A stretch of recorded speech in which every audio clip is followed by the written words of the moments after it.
جب اس امت کے بعد میں تو آپ کے پاس آؤں گا نا تو اس امت کی شکایت کروں گا. مذاق اڑاتے ہیں، بروز حشر اللہ کی بارگاہ میں ان کی شکایت لگائیں گے. اعوذ باللہ من الشیطان الرجیم، بسم اللہ الرحمن الرحیم۔ اے لوگو جو ایمان لائے ہو، نہ مرد دوسرے مردوں کا مذاق اڑائیں۔ ہو سکتا ہے کہ وہ مذاق اڑانے والوں سے بہتر ہوں، اللہ کے زیادہ قریب ہوں، اللہ کو زیادہ پسند ہوں، اور نہ ہی عورتیں دوسری عورتوں کا مذاق اڑائیں۔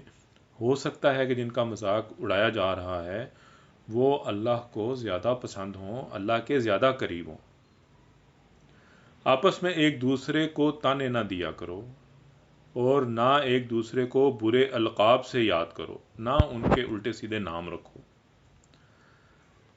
ایمان لانے کے بعد فسق میں نام پیدا کرنا بہت بری بات ہے۔ جو لوگ اس روش سے باز نہ آئیں وہی ظالم ہیں۔ صدق اللہ العظیم۔